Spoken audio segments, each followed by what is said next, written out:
to enhance mobility in the constituency is the arrival of the DRIP project, where last Friday I had the opportunity, together with the municipal chief executive and numerous landlord associations and stakeholders in the constituency, have to unveil the DRIP equipment, and gracefully we've drawn out an action plan, work plan for the various communities, and it's taking off today. We have 6 main electoral areas where we've allocated number of weeks based on the size of the constituency. So we had a stakeholder engagement with the resident and landlord associations, and they are happy. In that same event, I've distributed 1,000 streetlights to enhance security in the communities. So I think that there's no better time to be a proud constituent than now, and under the MPP administration. We have more room for improvement in certain areas. There's been significant improvement in the health infrastructure in the constituency. Agenda 111 is taking shape in the constituency. We have a number of facilities that provides a lot of intervention. Armstrong Polyclinic has seen a huge facelift. I personally have built a specialized isolation ward for contagious diseases in the community for them, 10 beds for them.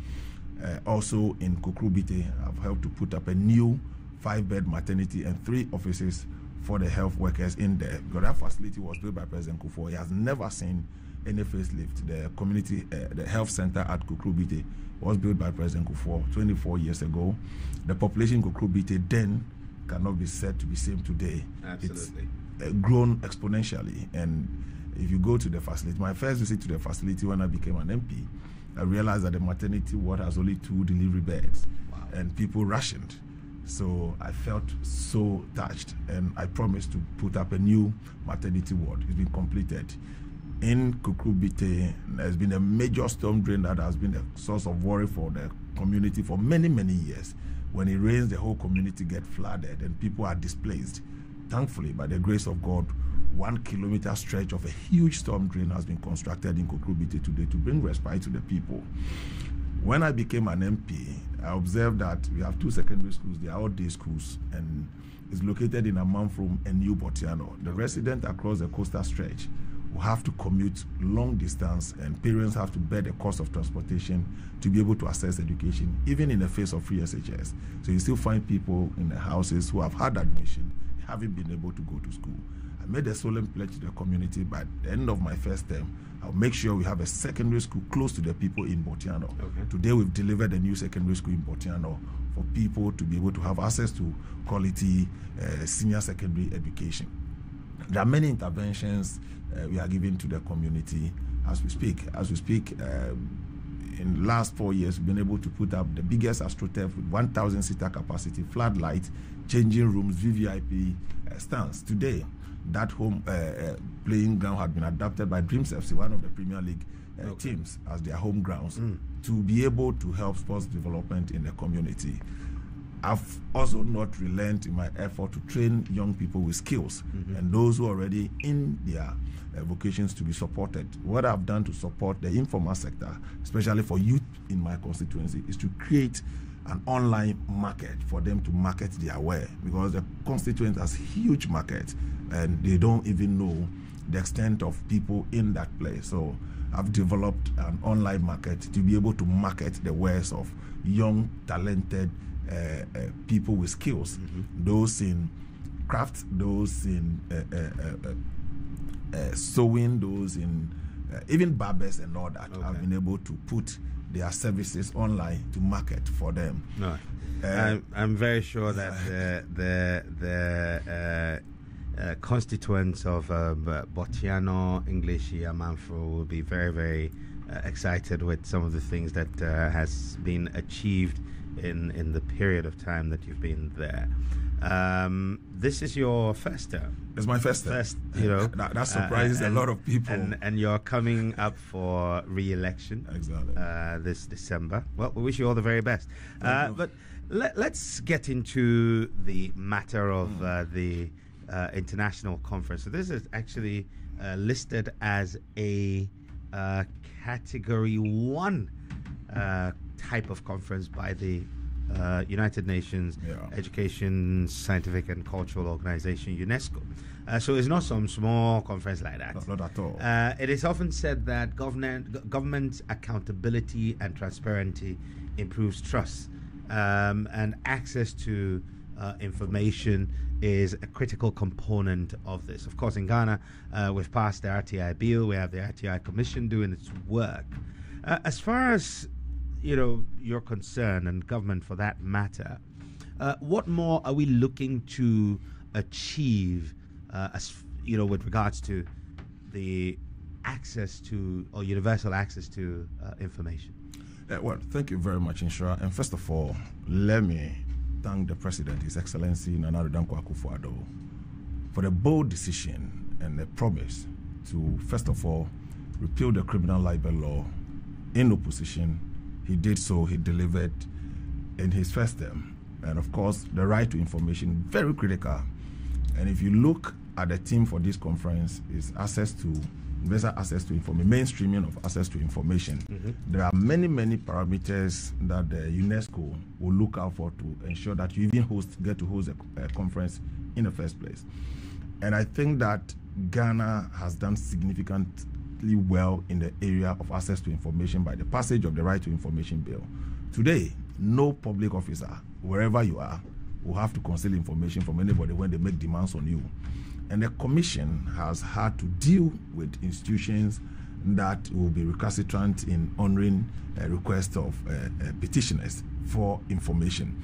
And what we've done as a country, when we passed the Right to Information bill into law, to ensure mainstreaming and bringing on board all MMDAs on board, we've trained staff and of various MMDAs across the country to be information officers, and their job is to be the conduit between the public and the institutions to provide information. So this whole conference is looking at mainstreaming. Some jurisdictions have had laws on access to information, but they don't have this mainstreaming, because every institution should have an information officer. Once a request is made to you, will advise the head of the institution to ensure that they comply, and trying to educate them on the do's and don'ts of the Act. So the implementation of the Act has gone on successfully well. At the last review, what we're seeking to do, one of the things we've seen as a gap is that information officers spend quality time, train them to be the frontline officers in all the ministries, departments, and agencies of government, are not permanent staff of the ISD. Okay. So what it means is that they could be transferred. Once they are transferred, you will find 2 information officers, perhaps in RTI officers in one organization, whereas the place the person was transferred from formally is not there. What we are seeking to do is to have permanent people trained and move to institutions. They don't have any other schedule except to deal with matters of information access and release of information for public use. Why are we so keen about right to information? Right to information obviously underpins the ability or your will to fight corruption.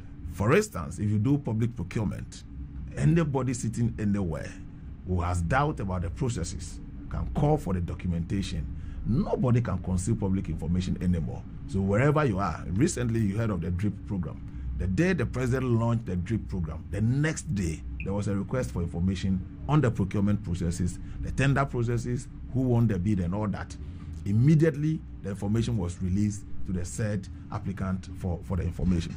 So Ghana has made strides in this area of access to information. We are looking at how to mainstream it. We are hosting the conference because of what we've been able to achieve as a country, where other countries will be learning from us. In this conference are about 10 other countries. Ministers of information from many other jurisdictions are coming to this country to learn. And we've had requests of many countries to learn from Ghana. It is difficult for incumbent government to pass such piece of legislation where you expose the whole governance architecture for even your opponent to some requests. You could see that they are malicious and frivolous and for political expediency. But once you have nothing to hide, once you are clear in the processes you put in place, there's nothing to be hidden from the public. And we do so at the back of our minds that, look, we are serving the public. So whatever decision you take as a public officer, you do so in the best interest of the country. Therefore, there shouldn't be any hindrance for access to information as you have them. And I think that over time, Parliament really has a good rapport with the Commission. I used to serve as a vice chairman of the Communications Committee, where until I became a deputy minister for the same sector.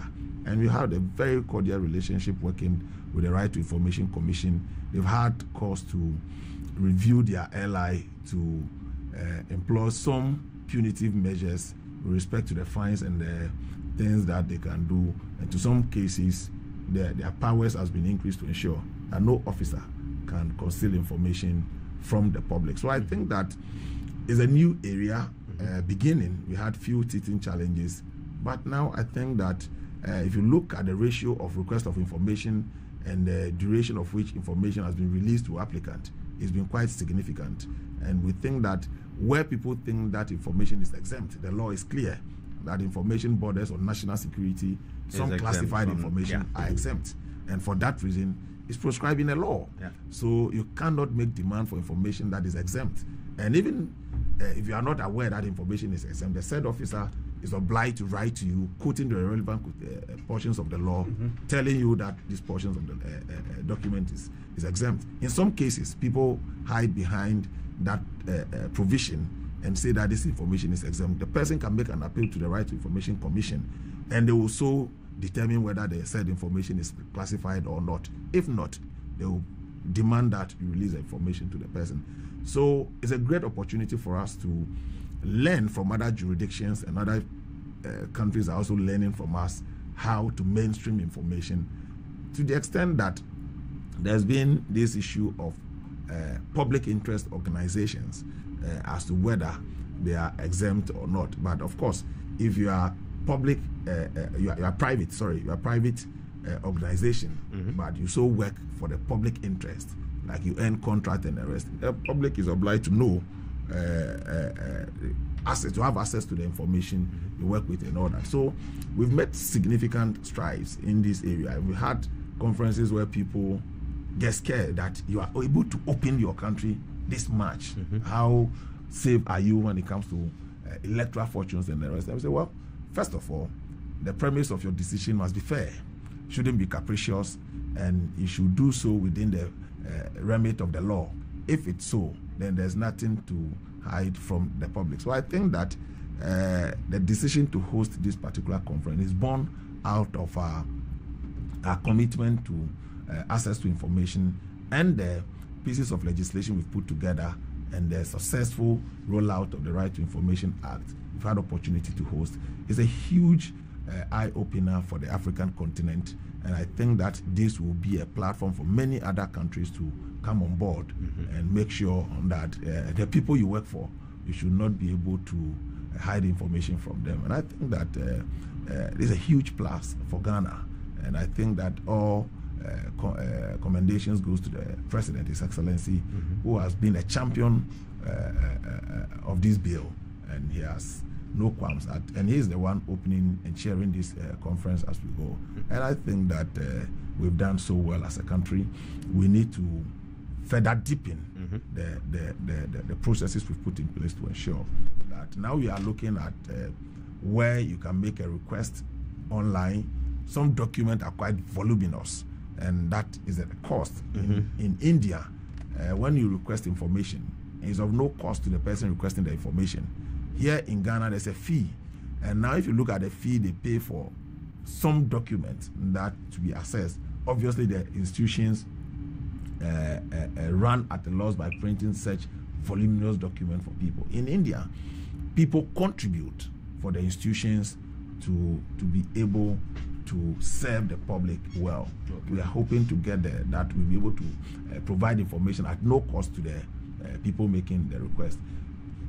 In other instances, we are looking at how we could provide the information digitally. You don't need to print the information. You should be able to give the information digitally so you can access the information as it were. So I think that it's been quite fruitful, and we are still not there yet. We still want to get to the level that the other countries have gotten to, that they are becoming the benchmark for them. But within the African sub-region, Ghana is one of the countries so respected in the area of access to information. Fantastic. I mean, it took us a while, but eventually we got there. When you look at the fact that there are about, well over 100 countries around the world that have one form of freedom of information legislation. The oldest, of course, being Sweden, as far back as 1766. They're like, yay! Everyone should know what's going on. As far back as 1766. Now, most of these acts around the world exclude the private sector from their jurisdictions. And so the information typically is what's held by the public offices or public institutions and government. What are some of the things that Ghana is hoping to do to deepen our journey into this RTI space to ensure that, I mean, not only are we deepening our democracy and improving on transparency, but we're helping achieve the SDG Goal 16? Well, Xtra, if you look at our law, yes, we exempt, I mean, if you are a private company, but you have a private company, let's say Xtra & Co., and your line of business, you supply services, products to Ministry of Defense, to Ministry of Finance, to Ministry of Communication. So you realize that your line of business is dealing with the public. Mm-hmm. Therefore, the public is interested in your institution. So the classification, if you are private and all you do is private, then we stretch the argument to somebody providing, for instance, a caterer, mm-hmm. serving schools with food and any other service. For instance, take food, for instance. We are interested in what you serve the kids. Somebody could ask you for the composition of the kind of meal you serve the kids and all that. So that's a public interest, though private, but we have a public interest in there. So it's defined, and the law defines where your operations covers public interest. You can be liable for provision of information as it were. What we are looking to do as a country, that everybody, I mean, there are officers or the public should be aware of their right inherent in the piece of legislation we all have to pass, so that if you are a journalist, if you are a private person, whoever you are, once you are Ghanaian, you have a right under the Right to Information Act. I mean, people say things that they can easily apply for the information. It helps to cure the issue of misinformation and disinformation. That is one of the things we are fighting strongly today as a ministry. Somebody sees it on radio and speculates. Meanwhile, he has the law backing him to access credible information to be able to do his work. They won't do that, because when you write and you are provided with the information, you have an authority over the information you are putting out there. But people sit behind the consoles, forgive me. And we even organize presses and people come there. And all the beginning of their question that we hear. From where? They say. Who said so? So we as a government and a ministry, we want to reduce the incidence of misinformation. The government has provided you a platform. So you have what it takes not to speculate. You hear the speculations, misinformation and disinformation is alarming. And especially as elections draw closer, you hear some of the things people put out there. It's amazing. To the extent somebody will tell you the president and the family owns all the lands in La. Wireless. Amazing. These are public information. You can access it. You were recently caught up in your premises. I said, Christ me. And a journalist of many years don't know you can write to the Lands Commission about information on this parcel of land, who owns it, the government land in this area. They will provide you credible information. To the extent that in the face of credible information and evidence put in the public domain, people will still go out there and put out the misinformation. But would you think that the level of education required to get the public to understand, one, that you can pretty much ask about anything, seek information on anything, and two, that it is done timeously, has been done deep enough to help deal with the mis and disinformation? We have different stages of information seekers, Okay. different categories of people seeking information. For instance, the media, you work with information, and they've been part of the process. A lot of education and lectures have been organized for them.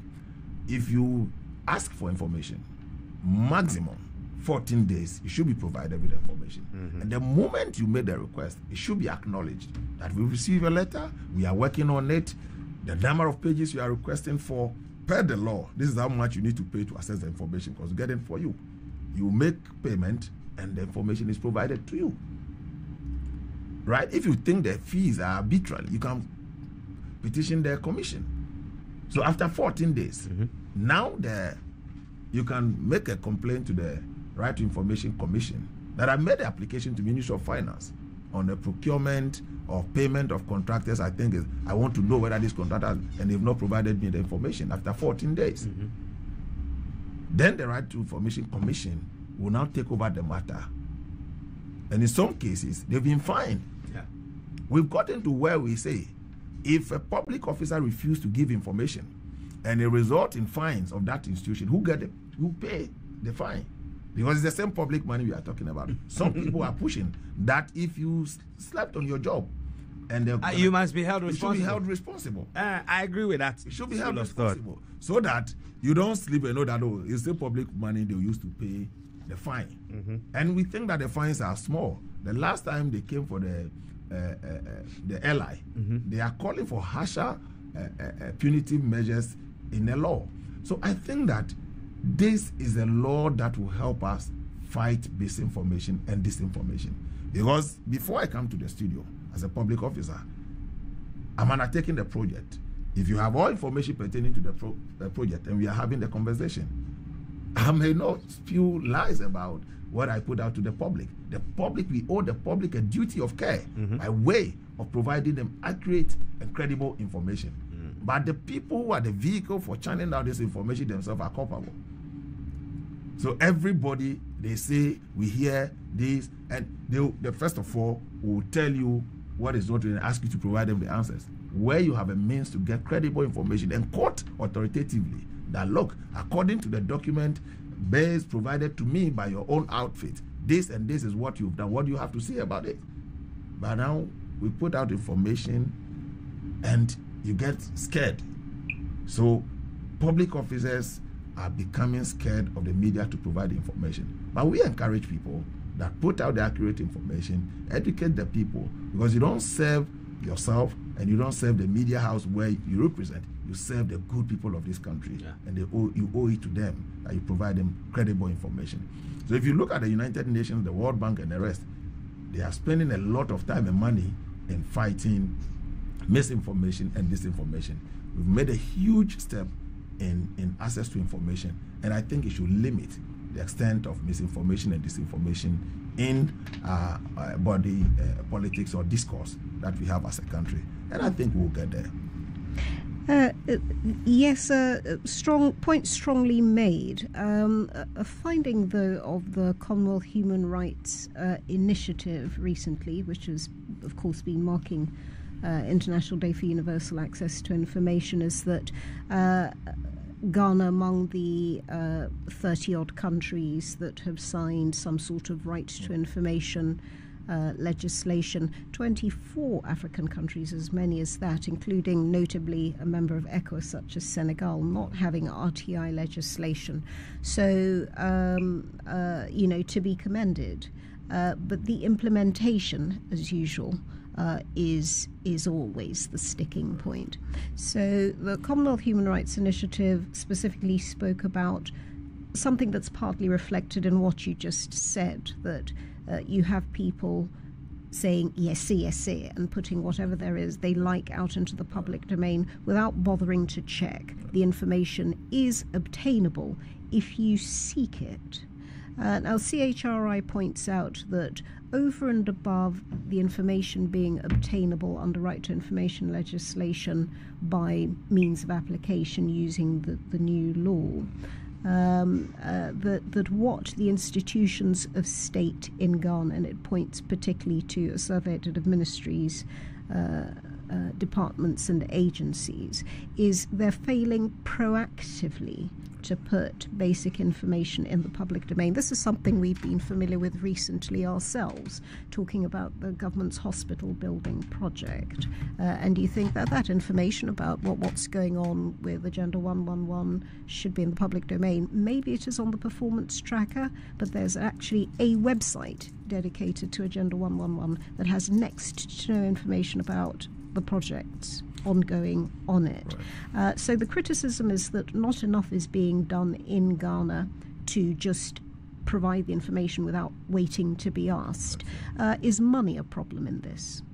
I don't think so, because for where I sit as a Deputy Minister of Information, where we assist MMDAs in their communication and the proactiveness in giving information to the public, I think that every ministry, department, and agency has a website, and government website for that matter, secured.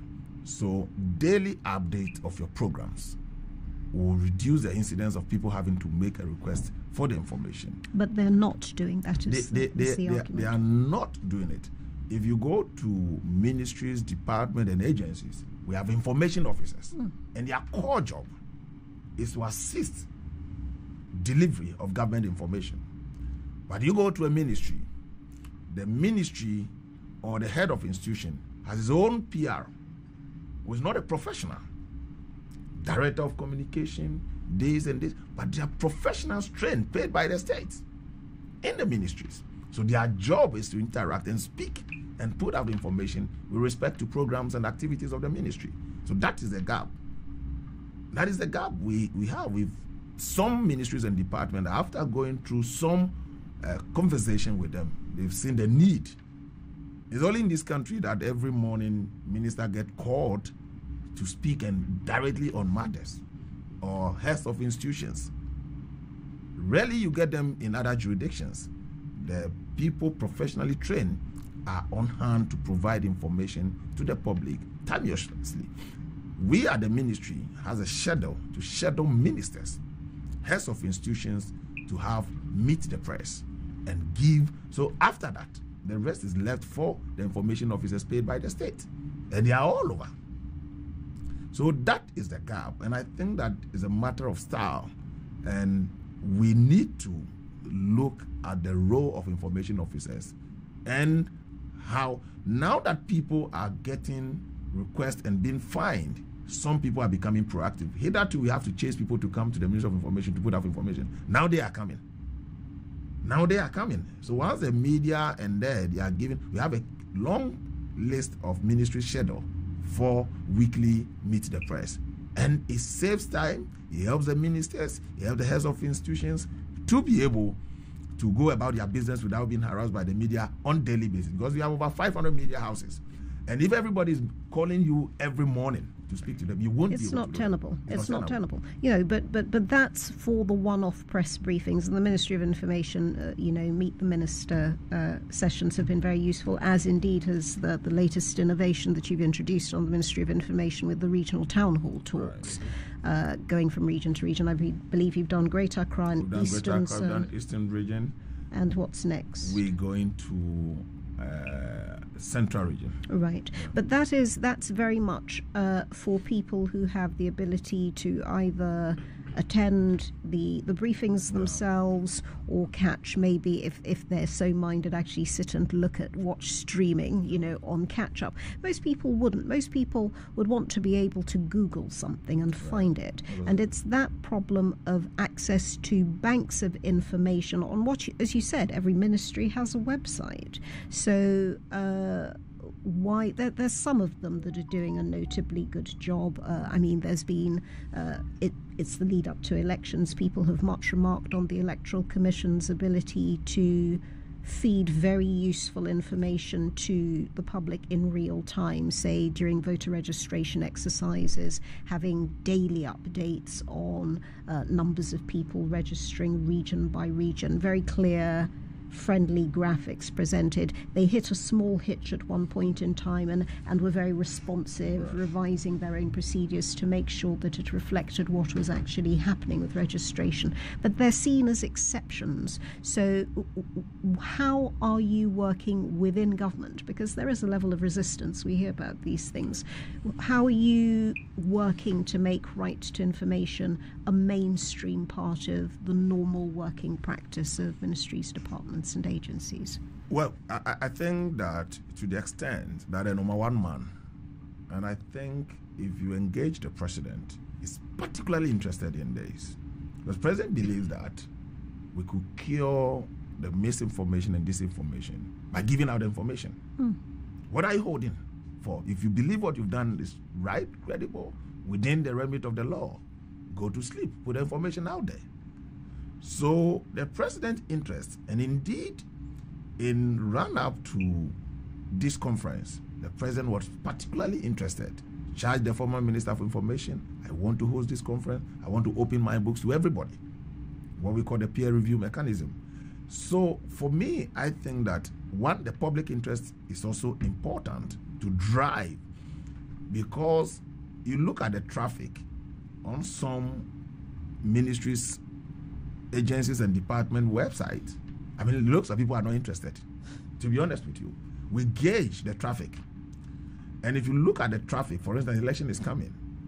In the run-up to elections on EC website, the traffic is huge. After elections, it all goes away. It goes away.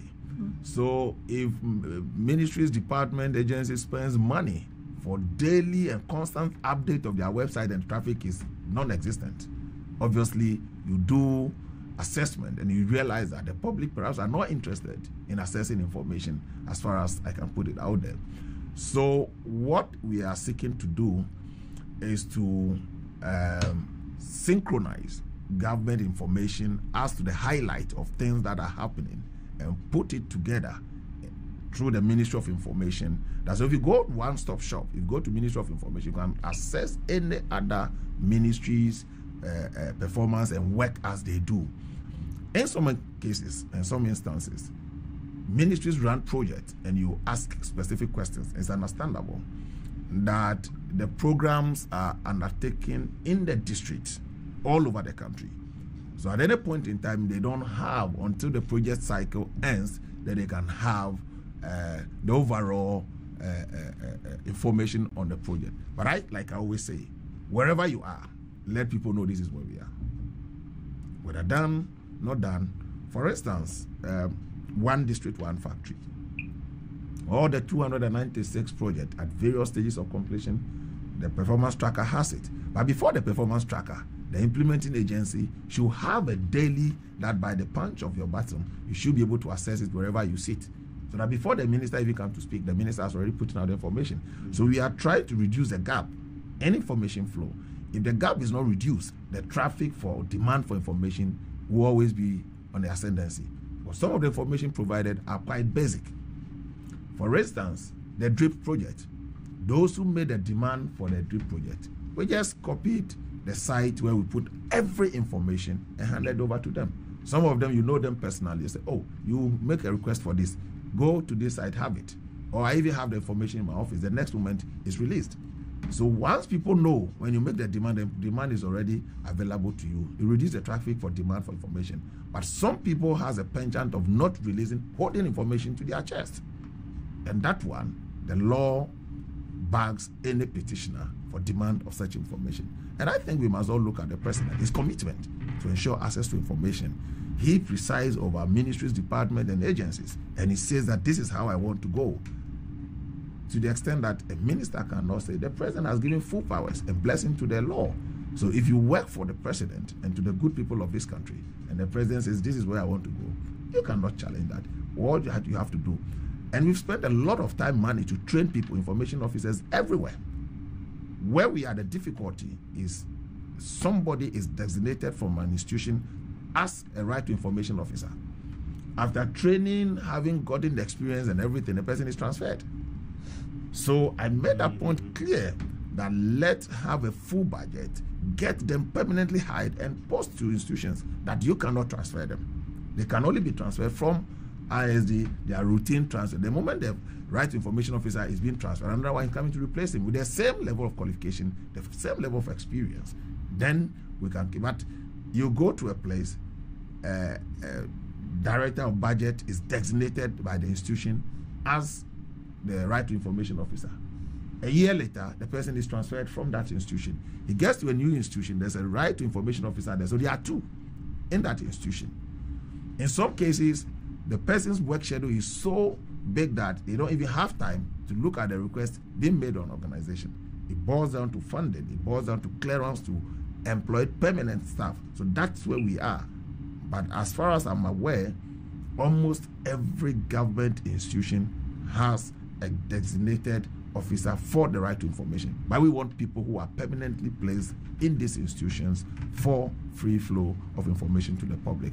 And that's where the ministry is taking it to. Hopefully, in the next government, we'll be able to have permanent staff trained, sent to these institutions to help mainstreaming of information, right to information bill implementation as a law in this country. So it's as much a question of maintaining the human resource as having the money to do it. Yes, it is. It's money. Because if you look at the number of people, you're looking at more than 50,000 of them. Is it at all possible that what would have been, I mean, you do a cost and benefit analysis and say, okay, it's going to cost X amount to recruit and maintain people to do this work, as compared to it may cost a little less to move rather than going from step 1 to 2, which is to fill the spaces, but you jump to leapfrog to digitizing so that the request and things are done.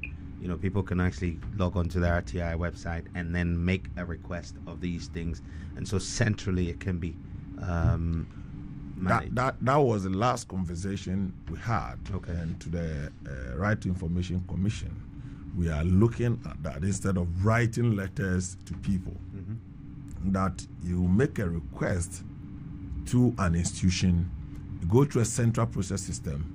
The Right to Information Commission is on notice and that this institution a request has been made on the institution. So the 14 days has been activated. So it will even prompt you. Okay. You have a prompt on your phone, your tablet, wherever it is that you have information pending for you to deliver. And most of the information can be delivered electronically. So we are looking at how to digitalize the processes so that they make it easier, cost-effective for people to make their request.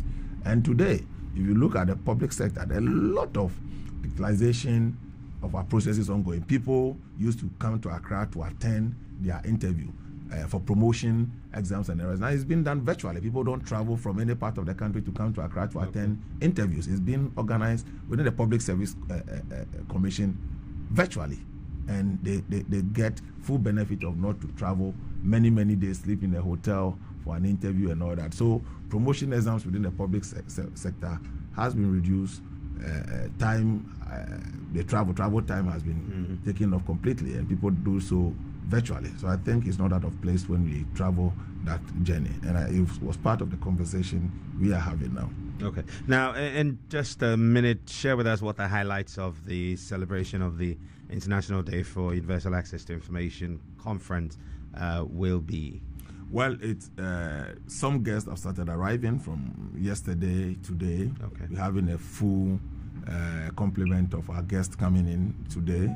There will be high-level ministerial meeting for participants, and of course, we'll have sections for day 1 and 2, just 2 days conference tomorrow, the day after tomorrow at Alisa Hotel. And then we'll look at UNESCO is the one championing this. We'll look at peer review of countries' best practices, where countries are lacking.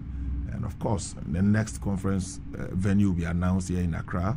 The president is opening the session. He'll be closing the session as well. The guests will be taken through some institutions to see Our processes presentations will be made to them. Countries are here to learn, to be able to speed up their own processes for passage of their legislation. So I think that it's going to be quite intense 2 days of brainstorming, learning from each other, pitching, and then looking at best practices around the world. And of course, there are side attraction of going to some interesting tourist sites in Accra. And as always, the Ghanaian hospitality will be served, fully served. Absolutely. Well, we're grateful for your time, Deputy Minister for Information and MP for Botiano, English Yamanfro, Sylvester Tete. Let me thank you sincerely and use this opportunity to thank my boss, Fatimatu Abubakar, very hardworking young woman. In fact, I've been campaigning, so she's holding the fort for me strongly. Teamwork always helps, huh? Makes the dream work. I thank her sincerely. Fantastic. Right. Well, we're grateful once again for your time and wish you all the very best. Thank you. Thank you. We're going to take a break now. When we come back, we'll be bringing you a conversation with the Deputy Attorney General, Dinah Asonaba-Dapai. Nanaya, you know, earlier on I said that I chanced on some video of the then Minister for Natural Resources, Lands and Natural Resources, sharing his thoughts on Galamsey. Yes. I want us to take a look and listen to it. Those of you on our digital platforms, stay tuned. We're going to be playing that video back in a moment. And then we'll have a quick conversation around that. I think it's about time we all came together and dealt with the existential threat to Ghana as Ghanaians and not as political parties or factions. Stay with us for more. This is the Asaase Breakfast Show. The era of playing small is officially over. It's time to scale up and evolve. It's time to connect with opportunities that unlock bigger possibilities. Whether you're a startup with a big idea or a company ready to shake things up, Telecel is your partner. This is a world where partnerships thrive, visions become reality, and goals are achieved. We turn sparks into flames, dreams into realities, because when energies connect, incredible things happen. Transform your business ideas into success stories with Telecel Business. Choose from a wide range of products and services tailor-made to drive your business. Call 0302-334040 or email business@telecel.com.gh to sign up today. Telecel Business, connecting opportunities, connecting goals, connecting businesses. Telecel, connecting energies. Gasaba. Smoke from firewood and charcoal is harmful and as damaging to our lungs as cigarettes. It can cause heart diseases leading to stroke and may even affect our eyesight in the long run. Grandmothers, mothers, sisters, wives, men, caterers, and everyone still cooking with charcoal, let's switch to LPG gas. The National Petroleum Authority has introduced the cylinder recirculation model in collaboration with local partners to make gas more accessible in all local communities. Whether you own a cylinder or not, join our CRM initiative. Simply show up at any exchange point near you with a small down payment